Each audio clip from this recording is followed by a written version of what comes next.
체코의 프라하는 많은 사람들이 찾는 아주 아름다운 도시입니다. 특히 천문 시계로 유명한 구시가 광장 한가운데 서 있는 얀후스의 동상. 이것은 언제나 수많은 관광객들이 사진을 찍는 명소입니다. 하지만 그 동상은 단순한 기념물이 아니고 오늘 우리에게 경고와 희망을 동시에 전하는 하나님의 뜨거운 표지판과도 같습니다. 저도 그 얀후스의 동상 아래서 이제 한참 동안 좀 묵상하는 시간을 가지기도 했었습니다. 얀후스는 종교개혁의 아버지라고 불리는 마르틴 루터보다 약 100년 전 사람입니다. 그 당시의 유럽의 예배 형태는 사제들만이 알아듣는 라틴어 설교가 이루어졌고요. 그리고 성만찬도 그들 위주로만 일어났습니다. 그러니까 일반 성도들은 설교를 들어도 무슨 말인지 전혀 알아듣지 못합니다. 그리고 성만찬에도 배제된 채로 예배에 참석해야만 했었습니다. 그러니까 말씀은 사라지고 성례전은 사제들의 특권이 되었고, 이러한 형편에서 예배를 드렸으니 글쎄요, 과연 그것이 하나님께 드려지는 아름다운 예배가 될 수 있었을까요? 근데 얀후스는 달랐습니다. 그는 성도들을 위해서 체코의 일상 언어로 설교했습니다. 그리고 당시의 사제들이 타락했던 그 현상에 대해서 공개적으로 비판을 했습니다. 결국 화형을 당하게 되었죠. 죽기 직전에 그가 남긴 말은 굉장히 유명합니다. 오늘 당신들은 볼품없는 한 마리의 거위를 불에 태우지만 100년이 흐른 뒤에 영원히 불태울 수 없는 백조가 나타날 것이다. 그의 말대로 100년 뒤에 마르틴 루터가 등장합니다. 1517년 10월 95개조의 반박문을 내걸고 종교개혁이 시작되었습니다. 그러니까 얀후스가 불씨를 지핀 그 경보음, 그것은 루터의 종교개혁으로 아주 큰 불길이 되었습니다. 여기서 우리는 중요한 한 가지 사실을 배웁니다. 하나님의 경보음은 결코 사라지지 않는다는 점입니다. 한 세대에서 그게 무시되면 또 다른 세대에서 다시 울리죠. 그래서 결국은 하나님의 때에 그 경보음에 따른 일들은 일어납니다. 우리가 오늘 요엘 2장 읽는 것도, 그리고 이 말씀을 본문으로 삼아 말씀을 나누는 것도 같은 연장선에서 있습니다. 오늘은 10월의 마지막 주일입니다. 대부분의 교회가 종교개혁 주일로 지키죠.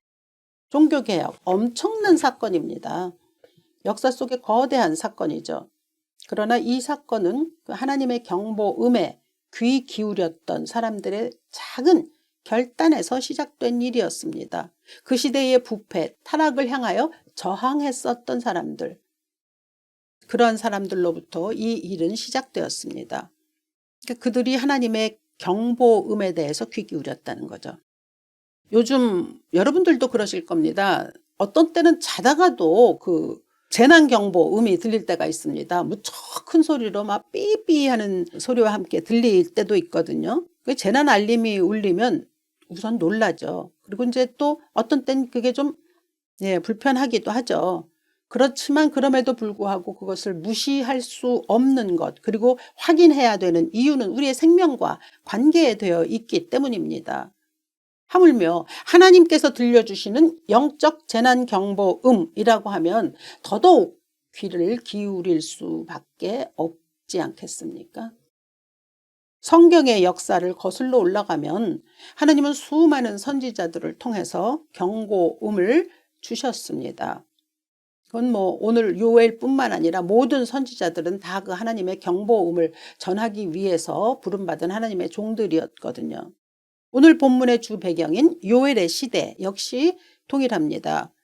그때 그 백성들이 하나님의 말씀대로 순종하지 않았고, 또 역시 우상 숭배도 있었고, 그랬기 때문에 하나님께서 그들에게 경보음을 울리셨습니다. 그러나 듣지 않죠. 그래서 메뚜기 재앙, 그리고 가뭄이 주어졌습니다. 그러다 보니 땅은 황폐했고요.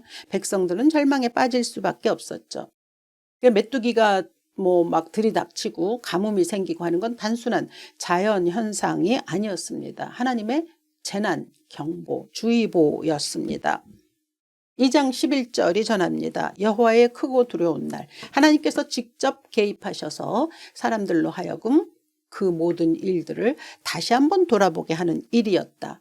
자신들이 하나님의 뜻대로 살아가지 않았던, 불순종했던 그 삶이 불러온 심판이 어떤 것이었다라고 하는 것을 아주 철저하게 깨달을 수밖에 없었던 일이었다라고 하는 거죠. 네, 말 듣지 않습니다. 않았습니다. 그래서 이제 요엘의 시대는 이 황충과 가뭄의 재앙으로 황폐함을 입었다라고 볼 수 있다면, 우리 세대까지도 참으로 잘못된 길을 가면 분명히 파국이다라는 것을 알면서도 참 사람들은 그 고집도 있고 아집도 쉽게 버리지를 못합니다. 이집트의 바로 왕을 보면 또 확실히 알 수 있습니다. 모세를 통해서 무려 9번의 경보음을 들었죠. 그러나 거부했습니다. 마지막 10번째는 장자를 잃는 경보음이었죠. 근데 그것까지 무시했습니다. 그리하여 결국 아들을 잃었습니다.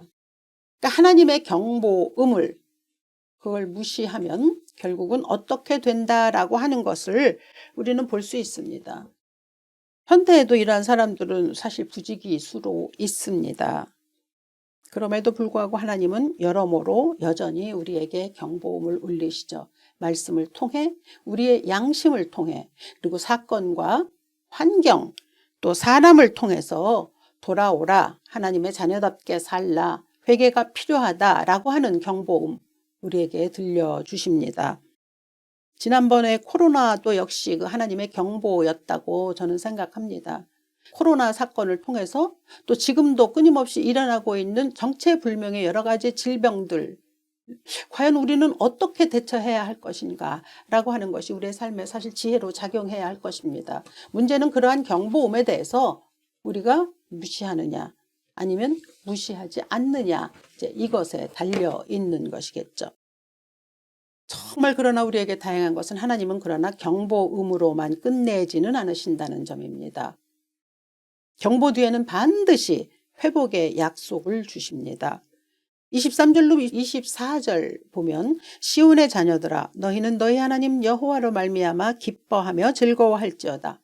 그가 너희를 위하여 비를 내리시되 이른 비를 너희에게 적당히 주시리니 이른 비와 늦은 비가 예전과 같을 것이라. 마당에는 밀이 가득하고 독에는 새 포도주와 기름이 넘치리로다.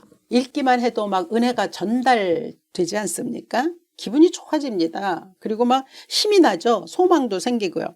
이른 비와 늦은 비를 때를 따라 우리에게 주신다. 밀이 가득하다.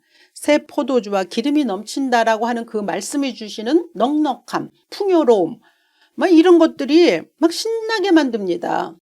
근데 여기서 정말 중요한 것은 그 앞부분에 있는 너희는 너희 하나님 여호와로 말미암아 기뻐하며 즐거워할지어다가 사실은 중요한 핵심 문구라고 할 수 있겠습니다.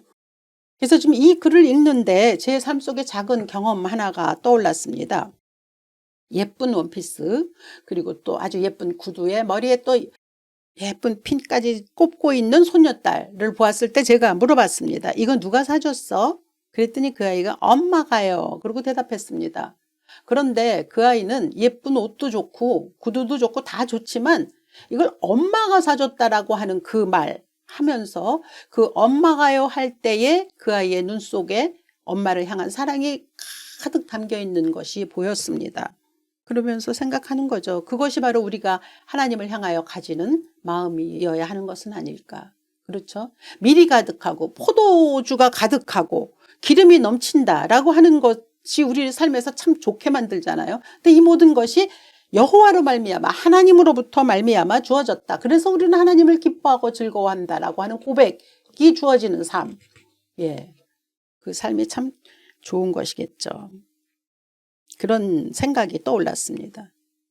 그러니까 그렇게 하나님은 우리에게 참 축복하시길 원하고 모든 것을 베풀어 주시길 원하지만, 그러나 우리가 그러한 길로 가지 않고 하나님의 말씀대로 따르지 않고 잘못될 길을 갈 땐 정말 어김없이 경보음을 주신다라고 하는 거죠.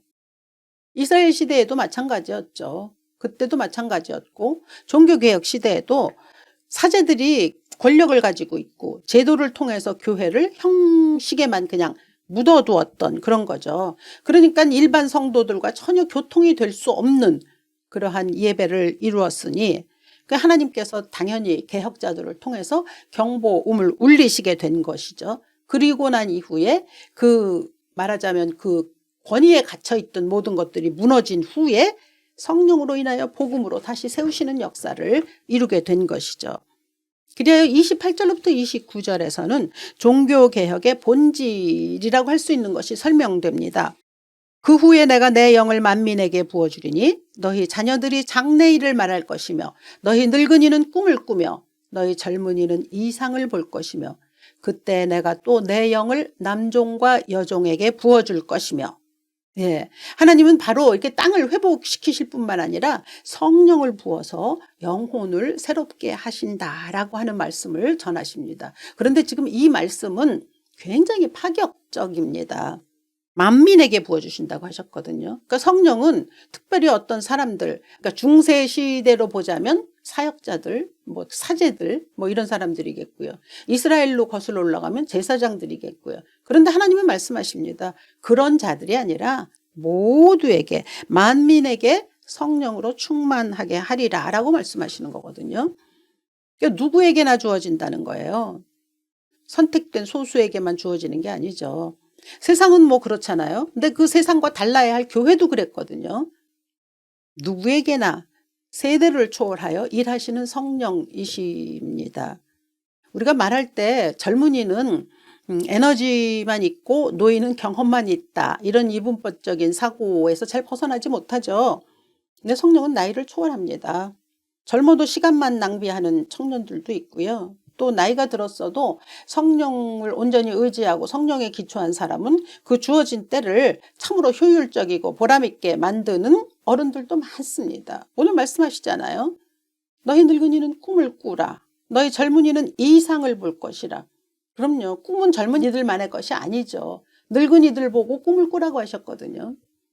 이상이라고 하는 것은 또 좀 나이가 들어야 생기는 그런 삶의 지혜인 것 같지만 젊은이들도 충분히 성령에 의해서 이러한 것들이 가능하다고 오늘 말씀은 우리에게 선언하고 있습니다. 또한 성령은 사회적 장벽을 허물죠.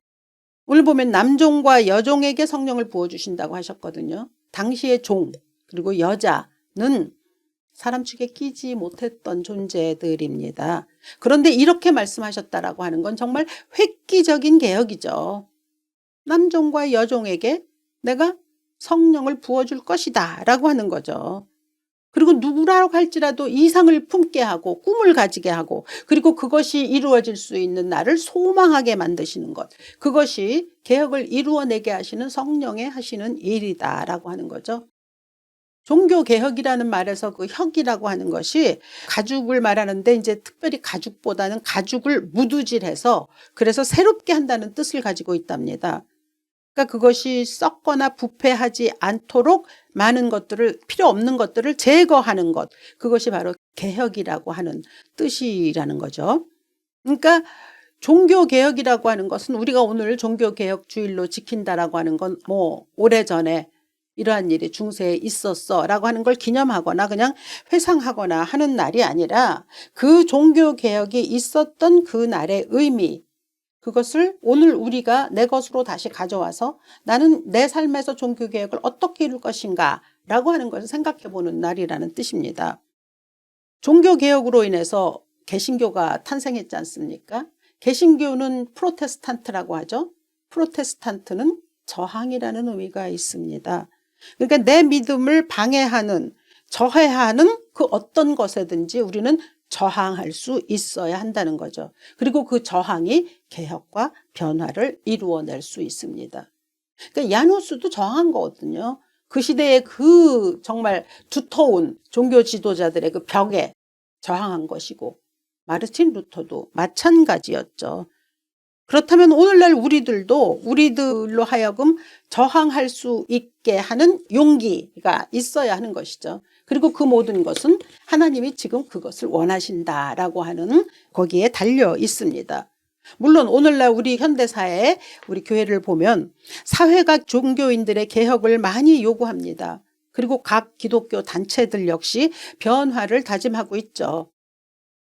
그런데 이 개혁과 변화는 사실은 프로테스탄트가 가지고 있는 본연의 의미는 저항으로부터 시작이 됩니다. 저항이라는 것이 나쁜 것이 아니죠. 교권, 그리고 제도, 조직들에 의해는 사실 저항할 수 있어야 합니다. 잘못된 것이 있다면 분연히 그 부분에 대해서는 잘못된 것을 말할 수 있어야 하는 거죠. 그러니까 개개인이 어떻게 깨닫느냐, 그리고 개개인이 내가 어떤 의지를 가지고 있느냐에 사실은 이러한 변화가 달려 있다고 볼 수 있습니다. 그 중세시대의 종교개혁자들, 그들이 결국은 그런 마음을 가지고 있어서 저항했던 사람들이 아닙니까? 그런데 이제 이 약속이 저항하자, 그리고 또 개혁과 변화를 이루자라고 하는 이 이야기, 하나님께서 성령으로 말미암아 이 모든 일을 이루신다라고 하는 이 약속의 말씀은 이스라엘에서뿐만 아니라 또 종교개혁에서뿐만 아니라 모든 민족에게 주시는 성령의 은혜라는 점에서 또 한 가지 예를 들어볼 수 있습니다. 20세기 미국에서 있었던 일로 마르틴 루터 킹 목사를 들 수 있습니다. 그는 인종차별주의를 무너뜨리는 영적 개혁을 일으켰던 사람입니다. 흑백 차별이 제2의 십자군 전쟁이라고까지 말했거든요. 그때의 흑인들 참 어려운 삶을 살았습니다. 사람으로 취급받지 못하지 않았습니까? 근데 그들에게는 본문 26절 27절에서 하나님이 말씀하시는 바 내 백성이 영원히 수치를 당하지 아니하리라. 하나님이 그들의 하나님이 되신다 라고 하는 이 구절이 그들의 삶의 중심이 되었으리라고 저는 그렇게 믿습니다. 엄청난 희망, 그리고 위로가 되었을 것이라고 생각하는 거죠. 억압, 핍박, 가난, 수모, 수치, 막 그런 것들로 그냥 점철된 그 흑인들의 삶이 아니었습니까?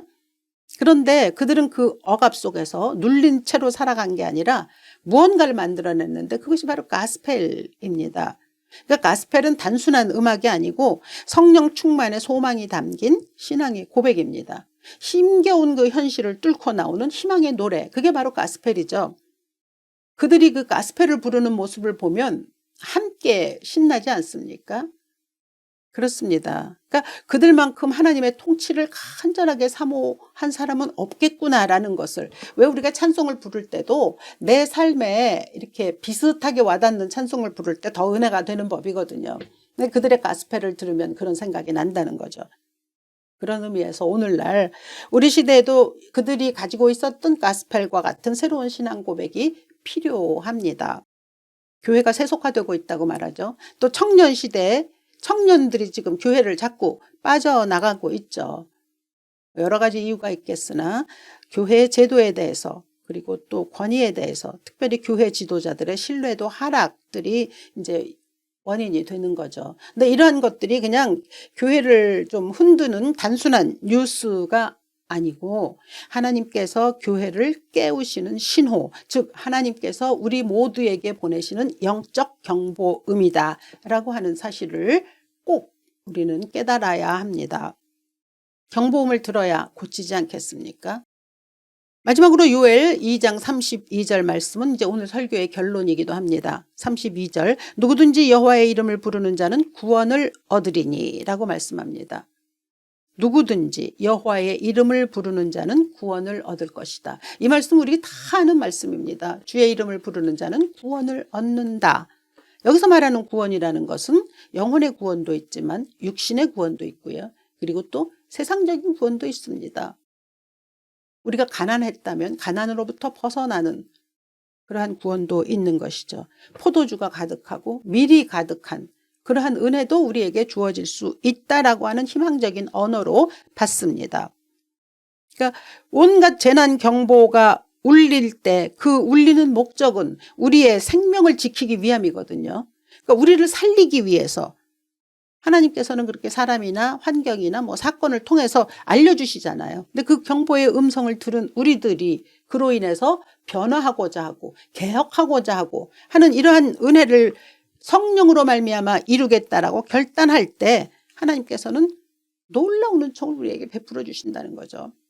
이스라엘 백성들은 그게 없었잖아요. 그렇게 많은 삶의 변화를 예언자들이 요구했지만 전혀 응답하지 않았죠. 신약시대에 예수께서 오셔서 가장 첫 번째 말씀하신 게 회개하라, 천국이 가까웠느니라였거든요. 회개하라. 근데 그 말씀도 그 신약시대의 사람들이 듣지 않았잖아요. 중세의 그 종교개혁 지도자들 그런 말씀 듣고 역사의 물꼬를 바꿨습니다. 방향이 바뀐 거죠. 20세기의 그 마르틴 루터 킹 목사 역시 바꾼 거죠. 바꾸려고 뭐 다 예를 쓴 거죠. 그래서 아직 사실 갈 길이 멀죠. 그 인종차별이 뭐 여전히 있지만 그러나 적어도 오바마라고 하는 흑인 대통령을 선출하는 데까지 이르렀던 역사를 봅니다. 그렇기 때문에 꿈을 가져야 하는 것이죠. 여전히 우리의 삶에서도 많은 일들은 일어나고 있습니다. 그리고 동시에 하나님께서는 우리에게 많은 사건을 통하여 또 여러 가지를 통하여 우리에게 경보음을 보내고 계십니다. 요엘서 2장에서 있었던 것과 같은 경보음을 우리에게 들려주십니다. 따라서 우리는 모두 이 성령의 음성에 귀를 기울여야 하죠. 그리고 진정한 회개가 동반되어야 합니다. 잘못했습니다가 아니라 삶의 변혁이, 개혁이, 그로 인한 정말 진정한 변화가 있어야 하는 것이죠. 그래서 이제 이런 변화를 가지기 위해서 내가 저항해야 할 땐 저항해야 하는 용기가 또 필요합니다. 그냥 좋은 게 좋은 것이야 라고 지나가는 것이 아니라 꼭 필요한 사건 또 꼭 필요한 일에서는 그리스도인으로서의 저항이 필요한 게 프로테스탄트 개신교인이 가져야 할 마땅한 삶의 태도라고 믿습니다. 하나님이 주시는 경보, 그것은 두려움의 소리가 아니라 구원의 신호입니다. 요엘 시대에도 그랬고 종교개혁 때도 그랬고 오늘 우리에게 주시는 경보음도 마찬가지입니다. 우리를 살리기 위해서 주시는 하나님의 알람이죠. 우리를 축복하시기 위해서.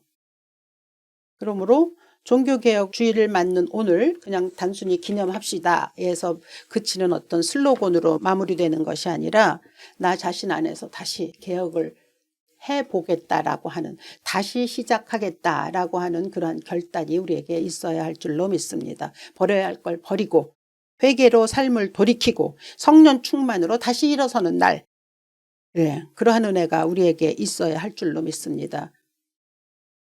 영적으로 예민한 사람은 여기저기서 들리는 경보음을 결코 두려워하지 않습니다. 피하지도 않습니다. 그것을 넘어선 하나님의 사랑이 구원으로 이루어질 것을 알고 있기에 겸손히 받아들입니다. 그리고 내 삶의 개혁이, 변혁이, 변화가 저항을 통해서 이루어질지라도 그것을 감당하고자 하는 능력을 주시라고 기도할 수 있습니다. 그러한 아침이 되기를 바랍니다. 그 오래전에 중세에 있었던 종교개혁이 오늘 요엘 선지자의 말씀을 통하여 하나님의 은혜가 우리 안에 머무를 수 있는 놀라운 은총으로 바뀌는 그러한 은혜. 그래서 오늘 주님 나는 다시 시작하겠습니다. 하나님 이번 주 다시 시작하는 주일이 되게 하옵소서. 하나님 이번 해 그리고 내내 다시 시작하는 그 마음으로 하나님과 동행하게 하옵소서라고 하는 이 은혜가 있기를 이 아침 주 예수의 이름으로 축원합니다. 살아계신 아버지, 하나님은 우리에게 때를 따라 경보음을 들려주십니다. 우리의 삶이 이 하나님의 경보음을 놓치는 삶이 되지 않기를 간절히 기도합니다. 영적으로 충만하게 하옵시고 그래서 그 경보음에 귀를 기울여 버려야 할 것을 버리게 하시고 또한 바뀌어야 할 것을 바꿀 수 있는 용기가 있게 하시며 그로 말미암아 우리의 삶에도 개혁의 놀라운 역사가 일어날 수 있도록 인도하여 주시옵소서. 그리고 하나님께서 베푸시고자 하시는 놀라운 축복을 받아 누릴 수 있는 그 구원을 우리의 삶에서 경험하고 체험할 수 있게 하시사 여호와로 인하여 기뻐하며 즐거워할 수 있는 우리의 삶이 될 수 있도록 축복하옵소서. 다시 일어서는 시작이 오늘부터 일어나도록 역사하여 주시옵소서. 주 예수 그리스도 귀하신 이름으로 기도합니다. 아멘.